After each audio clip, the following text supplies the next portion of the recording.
What is going on, guys? My name is Dirge, and today I will be showing you how to execute a Forge Fast Expand build order against a Zerg opponent, as well as explain some of the strategy behind it. Players will go to this build for 3 reasons. 1. It allows for a stronger economy and faster tech. 2. It gives you a diverse choice of mid-game transitions. And 3. It provides you with a solid defense against any sort of Zergling pressure or harassment.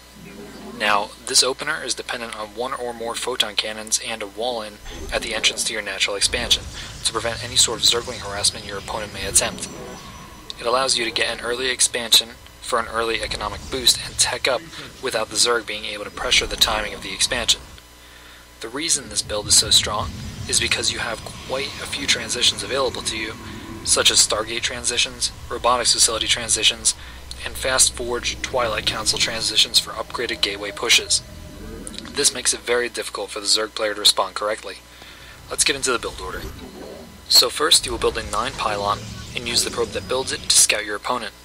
If, while you're scouting your opponent, you discover that they're going for a hatchery first, you can drop a Pylon down at their natural, and if allowed to complete, it will force your opponent to respond one of several ways, all of which will slow them down, which is exactly what you want.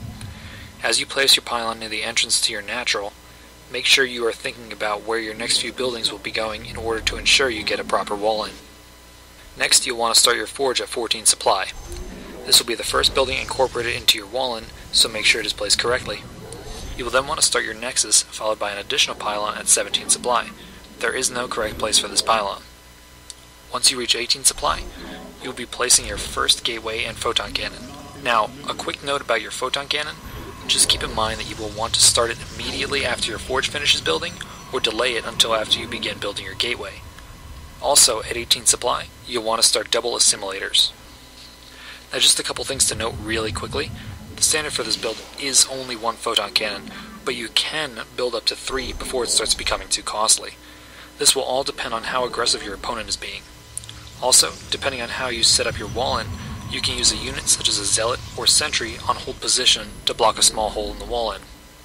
And that's it. Try practicing it on your own a few times first on several maps without an opponent to get a better feel for the build order, as well as the building placement for your wall-ins. I hope this tutorial helps you guys out. If it does, I recommend checking out my other Starcraft 2 tutorials as well. Feel free to drop me a comment, like, and subscribe to my channel. I really appreciate it. And I will see you guys in my next video.